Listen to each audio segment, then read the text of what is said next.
How's it going? Welcome to the shop. Hope you're having a great day. Today I'm going to show you how to take a regular DC wall adapter and turn it into an AC/DC etching machine.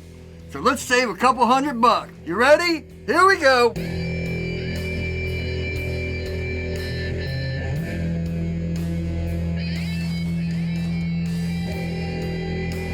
Welcome back.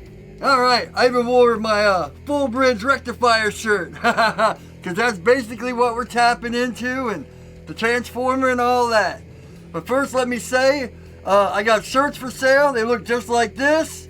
I'll put a link up here and down below. There's knives on my website, and Amazon links are either down below or on the website. So let's get started with this. You'll see a lot of places that are selling these professional etchers for $200, $150, $100, whatever. But really, all it is a box, a capacitor, a bridge rectifier, and a transformer. Actually, I couldn't find my transformer. I have one. Just a step-down transformer to take it from 240 or 120 volts, whichever you're using, down to 18 or 12, whatever it is. And then the bridge rectifier turns it from AC to DC, and then the capacitor smooths it out to make it a nice, even, consistent line. Except for this, which is just a resistor that turns up and down the voltage. All that stuff is right here, if you know what you're doing with it. Basically, you tap into your mains voltage, there's a transformer, then the transformer goes into the bridge rectifier, and then it's all right here, capacitor, and then you have DC out. Now, I was going to use an old wall wart, but I wanted to make sure that I got something good. This one even came where you can wire in positive and negative. Now, DC is the only thing you have to worry about, negative and positive. AC is alternating current, but we're going to tap that. The hardest part is getting this thing unglued. Let me show you what we're going to need. Okay, I found this on the web for his alternating current route. Going to tap that throws. The hardest part is getting a single glue. Take a look. See, even Siri knows where alternating current is. Alright, so, a few things you will need. Some electronical solder, not like plumber's solder, not, anything else. Maybe some flux. A lot of times you can get electrical solder that has flux already in it. You will need a multimeter. You don't need a fluke, but you do need a multimeter.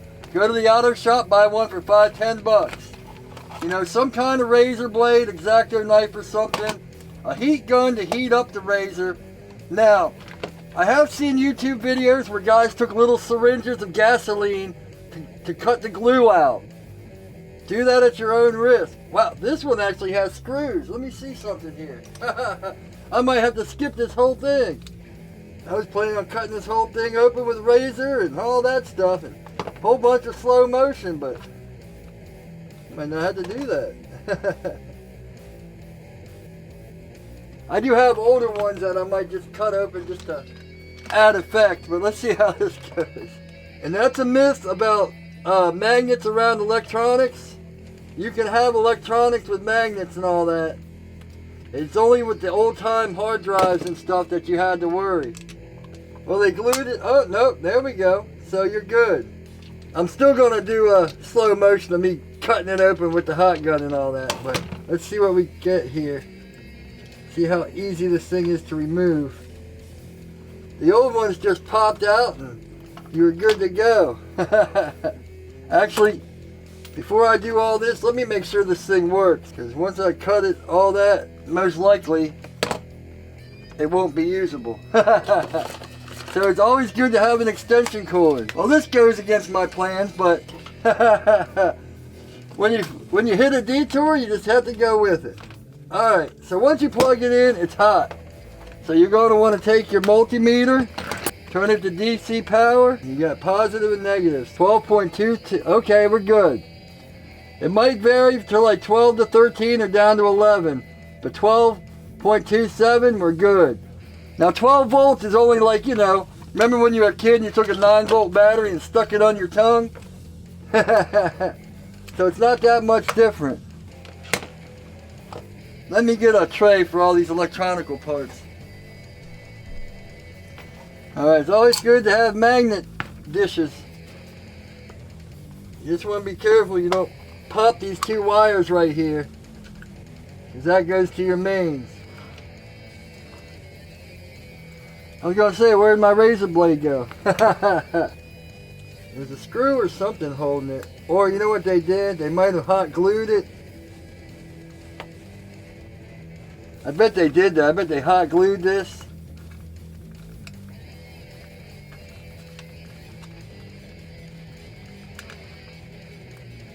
And then set it in there. So the whole bottom of it's probably hot glued.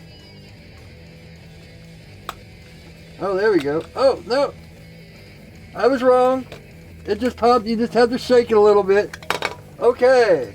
So, this must be your transformer right here. So, these might not be as easy. Oh, no, there's your transformer. So, these, I mean, if you want to sit there and trace circuits, this will work. Woo! So, that's what you don't want to do. Alright, we're not using this one. I thought it would be good because you could do this, but these new ones, as you can see, I just fried it. Let's start over then. I am going to leave that in because that's pretty funny. I must have crossed the wires. That's what not to do. That's what it is. I'm wearing my electric boom shirt, so I got the shock. Well, this is going to be fun. Usually, I'll show you this one. Look. This one, boom. The old timer. This is a transformer. Here's the capacitor, and there's your diodes. So, all you do is you just tap off. This is the 120 coming in, and there's AC 12 volts going out. So the old ones are real easy. So this is DC out, and this is AC 12 volts. You hook up your switch, boom, you're good to go. I just didn't use an old one because the components might be old and bad and corrupt or corroded. Corrupt. That damn corrupted adapter. Everything's corrupted these days. This is the only one I could find. It's 6 volts. So I would suggest, instead of getting the ones that are sideways, get one flat. Now if I open this one up and it doesn't have a transformer in there, I don't know what to tell you. But the older ones, from what I've found, have transformers in them. So make sure you keep your wires apart. Don't let them touch like I did on that last one. 9.9 volts. See, I don't even feel that, and I'm touching both sides. So we got 10 volts there. So we're good. 10 volts DC. So let's unplug this before I fry another one. Turn our multimeter off. And we'll get back to where I was going to start. Time to take our razors, you heat it up with your heat gun, and you cut the glue. So let me get a good razor. Oh, man, what they say about being on camera is true. Anything that goes wrong, it'll multiply by 10 when you're on camera. Oh man, that's the first time I've shorted something out like that in a long time. We're not using the heat gun. We don't want it turning red. We just want it hot enough to cut this open. Because that's all it is, glued. Like I said, I've seen guys online that use gas to dissolve the glue and pop it open. But that's on you. I can't take responsibility if you blow up your place because you have gas in your deal.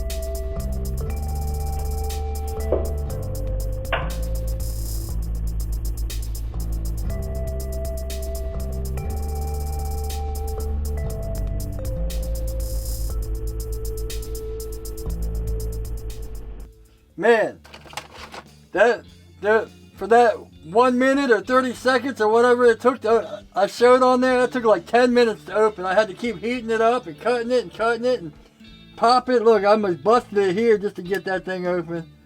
Whew, you can see all the glue is down in here. Man, they really made those things strong back in the day, huh? So, this is plugged in. We got our VC volts AC. And there we go. So, you check it, and you should get, I got 10 volts out of here. So, we're pretty good. And since that's AC, this is right off the transformer. Let me unplug this. So that's right off the transformer. So that means these two lines right here, since we have it to voltage AC, these two lines right here are AC.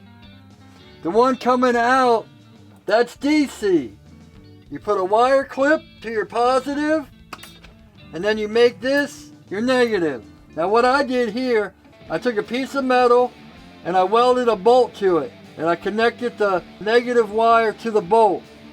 Now you don't have to be that fancy. All you have to do is connect a piece of metal to a ground wire. You can even glue the piece of wood right to that.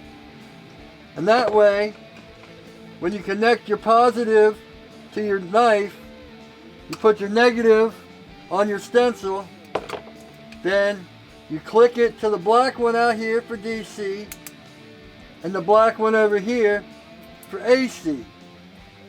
This is a double pole, double throw switch. Click it there, you have a DC etch. Click it there, you have AC. It's as simple as that. In the middle, it's off. So we got it like that. Let me just put it back on in there with the wires. Got all our wires coming out. Stacked all nice. Slap it back together. Put these all out that wire. Bam! Tape it up. Now you have yourself an AC/DC power supply. Like I said, I would use 12 volts.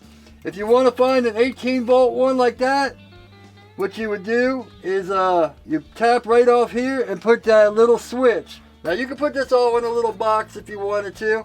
You know, have your switch come out and have this come to a flipper switch or all that. But yeah, you're going to have to tape this back up.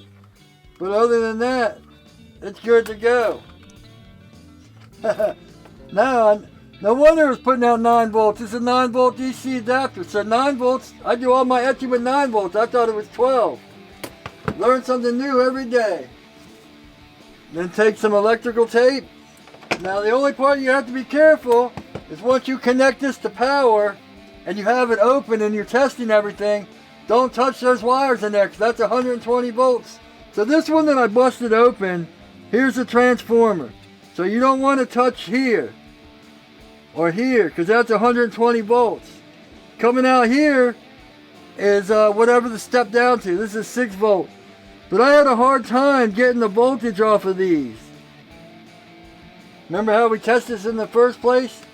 I didn't cup these wires. When I tested this, these wires must have been together and shorted everything out. So, be careful. I wouldn't, if you're going to cut these wires and test them, make sure to tape them up. That was my fault again. I've been so flustered by that first adapter that I've been making all kinds of mistakes. So make sure to wrap these after you test them. You know, once you get your voltage, 9 volts or whatever, put some electrical tape on them. Because once I plugged this in and I touched them, I have a feeling I fried something in there. There's no electricity coming out of there. It should be sparking. Well, now we know what the problem was. Days of dum-dum. Like I said, when you're on camera, everything goes wrong, so. But see these 2 wires right here? Those are your prime. Oh man, that's hot, yeah. So, what happens with your transformer is, your 120 comes in, it's wrapped, and then right off here, it steps down to like your 6 volts, or your 12 volts, or your 18 volts. So when you tap off, when you solder a wire to here and solder a wire to here, That's automatically AC. Then it goes through your full bridge rectifier into your capacitor and comes out DC. So, I hope that helps. That's how you build them. I've got a bunch of videos. I'll link a video up here on how I do my etching. But that's it. That's basically how you build it. You got your AC in. You got your transformer that steps down to whatever voltage. Now you can go on Amazon or whatever and you can buy a 120 to 12 volt transformer. You can buy a bridge rectifier, full bridge rectifier. You can buy a capacitor and build it all in a little box like I showed you in the beginning.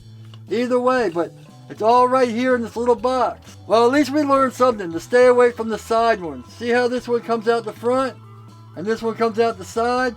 These side ones are a different circuit. So, if you don't take anything away from this whole video, at least take that away, but it does work. Alright, so I think that's about it. I hope we learned something from all this. Maybe some basic electronics or what mistakes not to make. Like buying the side adapter or not wrapping up your end cords and burning out your transformer. So hopefully this will help you to convert a DC adapter to an AC-DC power supply for etching. I'm going to leave in the mistakes because at least it'll teach you what not to do too. Alright, I would say Amazon links are down below and all that, but I don't want you to buy a side adapter. I would just find an older wall adapter that you have. I'm sure everyone's got hundreds of them from your old products. Just find one that's like 9 to 12 volts. 18 if you want to put the resistor on it, because that's what that knob does. If you turn it all the way one way, it's fully open and gives you all 18 volts. When you turn it the other way, it cuts it off and gives you 0 volts. So you can put this whole thing in a box and put the little switch on it, whatever you want to do. But thanks for watching. I hope you enjoyed. I know this was a little flustered and all crazy, but things kind of went south and not how I planned, so I think the next video I might work on my heat treat oven and stuff like that, but we'll see. Like, comment, subscribe, dislike if you dislike it. I really appreciate the support. Hope you're having a great day, and as always, take it easy.